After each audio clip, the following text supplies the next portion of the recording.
hi friends welcome to Rena Samayal इनके என்ன சமையல் பார்க்க போறோம்னா அரைச்சு விட்ட சாம்பார் கூடவே கருவாடு தொக்கு தான் பார்க்க போறோம் ரெண்டுமே ரொம்ப சுவையா இருக்கும் எளிமையான முறையில் ரொம்ப சுவையா செஞ்சிரலாம் அந்த சுவையான அரைச்சு விட்ட சாம்பார் திருக்கமீன் கருவாடு ரொம்ப சுவையாவும் எளிமையாவும் எப்படி செய்யறதுன்னு வாங்க பாத்திரலாம் அரைச்சு விட்ட சாம்பார் பண்றதுக்கு 2 டேபிள் ஸ்பூன் அளவுக்கு தனியா சேர்த்துறலாம் கூடவே 1 டீஸ்பூன் அளவுக்கு கடலை பருப்பு சீரகம் 1 ஸ்பூன் காய்ந்த மிளகாய் 6 எடுத்துருக்கேன் உங்கள் காரத்துக்கு தகுந்த மாதிரி எடுத்துக்கோங்க எல்லாத்தையும் சேர்த்துட்டு நல்லா வறுத்தரலாம் அடுப்பை மிதமான தணலில் வச்சு வறுக்கணும் தனியாக காய்ந்த மிளகாய் கடலைப்பருப்பு எல்லாம் நல்லா வறுபட்டு வந்துடுச்சு இப்போ இதில் கொஞ்சமாக வெந்தயம் சேர்த்துக்கலாம் அதுக்கப்புறமா கொஞ்சமாக தேங்காய் சேர்த்துட்டு மறுபடியும் நல்லா வறுத்தரலாம் தேங்காய் சேர்த்த பிறகு ரொம்ப நேரம் வறுக்கணும்னு இல்லை லைட்டாக வறுத்தா போதும் மசாலா எல்லாமே நல்லா வறுபட்டு வந்துருச்சு இப்போ அடுப்பை ஆஃப் பண்ணிடலாம் ஆறுனதுக்கப்புறம் மிக்சியில் மாற்றிட்டு கொஞ்சமாக தண்ணி சேர்த்துட்டு நல்லா விழுத அரைச்சிட்டு வந்துடலாம் அரைச்சி விட்ட சாம்பார் பண்ணுறதுக்கு 2 டீஸ்பூன் அளவுக்கு எண்ணெய் சேர்த்துடலாம் எண்ணெய் சூடாயிட்டு 1 டீஸ்பூன் அளவுக்கு கடுகு சேர்த்துக்கலாம் கடுகு நல்லா பொரிய ஆரம்பிச்சிருச்சு சின்ன வெங்காயம் 20 கூடவே ஒரு தக்காளி பழம் கொஞ்சமாக கருவேப்பிலை எல்லாத்தையும் சேர்த்துட்டு நல்லா வதக்கிடலாம் வெங்காயம் தக்காளி நல்லா வதங்கணும் நல்லா வதக்கிடலாம் அரைச்சி விட்ட சாம்பாருக்கு நல்ல சுவையை கொடுக்கறதே இந்த சின்ன வெங்காயம் தான் சின்ன வெங்காயம் நிறைய சேர்த்தா சாம்பார் நல்ல சுவையாக இருக்கும்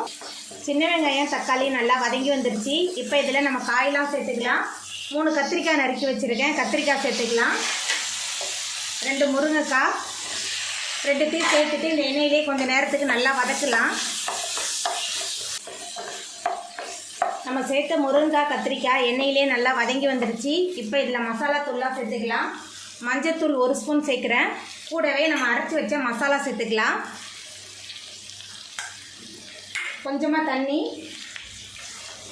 எல்லாத்தையும் சேர்த்துட்டு நல்லா கலந்து விட்டுடலாம் தண்ணிலாம் சேர்த்துட்டு நல்லா கலந்து விட்டாச்சு இப்போ இதில் உப்பு சேர்த்துக்கலாம் பெருங்காயத்தூள் சின்ன லெமன் சைஸ் புளியை தண்ணியில் ஊற வச்சு கரைச்சி வச்சுருக்கேன் அந்த புளி தண்ணி எல்லாத்தையும் சேர்த்துட்டு நல்லா கலந்து விட்டுடலாம் எல்லாத்தையும் சேர்த்துட்டு நல்லா கலந்தாச்சு எல்லாமே சேர்ந்து நல்லா கொதிச்சு காயெல்லாம் நல்லா வெந்து வரட்டும் நம்ம சேர்த்த காயெல்லாம் நல்லா வதங்கி வெந்து வந்துருச்சு இப்போ இதில் நம்ம வேக வச்ச தோரம்பருப்பு சேர்த்துக்கலாம் தோரம்பருப்பு குழைவாக வேக வச்சு எடுத்துருக்கேன் கொஞ்சமாக கொத்தமல்லி தழை தூவிடலாம் தூவிட்டு எல்லாத்தையும் நல்லா கலந்து விட்டுடலாம் எல்லாமே சேர்ந்து நல்லா கொதிச்சு வரட்டும்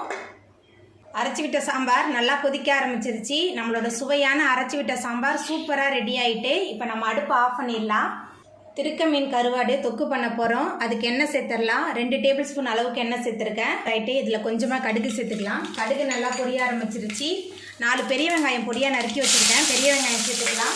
கூடவே 2 தக்காளி பழம் கொஞ்சமாக கருவேப்பிலை எல்லாத்தையும் சேர்த்துட்டு நல்லா வதக்கிடலாம் வெங்காயம் தக்காளி எல்லாம் நல்லா வதங்கி வரணும் அப்போ தான் தொக்கு நல்ல சுவையாக இருக்கும் நல்லா வதக்கிடலாம் தொக்குன்றனால வெங்காயம் தக்காளி எல்லாம் அதிகமாக சேர்த்துருக்கேன் நம்ம சேர்த்த வெங்காயம் தக்காளிலாம் நல்லா வதங்கி வந்துருச்சு இப்போ இதில் மசாலா தூள் சேர்த்துக்கலாம் தனி மிளகாய் தூள் 2 டேபிள் ஸ்பூன் மஞ்சத்தூள் 1 ஸ்பூன் சேர்க்குறேன் நான் உப்பு சேர்க்கல ஏன்னா கருவாட்டிலே உப்பு இருக்குன்றனால நான் உப்பு சேர்க்கல மசாலா தூள் வெங்காயம் ரெண்டுமே சேர்ந்து நல்லா கலந்து வதங்கணும் நல்லா வதக்கிடலாம் மசாலா தூள் வெங்காயம் தக்காளி எல்லாமே சேர்ந்து நல்லா கலந்து வதங்கிருச்சு இப்போ இதில் கொஞ்சமாக தண்ணி சேர்த்துக்கலாம் தண்ணி சேர்த்துட்டு நல்லா கலந்து விட்டுடலாம் தண்ணி சேர்த்துட்டு நல்லா கலந்து விட்டாச்சு மசாலாவோட பச்சை வாசனை போகிற அளவுக்கு நல்லா கொதிச்சு வரட்டும் மசாலாவோட பச்சை வாசனை போகிற அளவுக்கு நல்லா கொதிச்சு வந்துருச்சு இப்போ இதில் நம்ம சுத்தம் பண்ணி வச்சுருக்கிற திருக்கமீன் கருவாடு சேர்த்துக்கலாம் திருக்கமீன் கருவாடு சேர்த்துட்டு நல்லா கலந்து விட்டுறலாம் திருக்கமீன் கருவாடு சேர்த்துட்டு நல்லா கலந்து விட்டாச்சு இப்போ ஒரு மூடி போட்டு வேக வச்சிடலாம் கருவாடு நல்லா வெந்து வரட்டும் கருவாடெல்லாம் நல்லா வெந்து எண்ணெயெல்லாம் பிரிஞ்சு வந்துருச்சு பாருங்கள் நம்மளோட சுவையான திருக்கமீன் கருவாடு தொக்கு சூப்பராக ரெடி ஆகிட்டு சாம்பார் சாதம் ரச சாதத்தோடலாம் தொட்டு சாப்பிட்றதுக்கு அட்டகாசமாக இருக்கும் இப்போ நம்ம அடுப்பு ஆஃப் பண்ணிடலாம்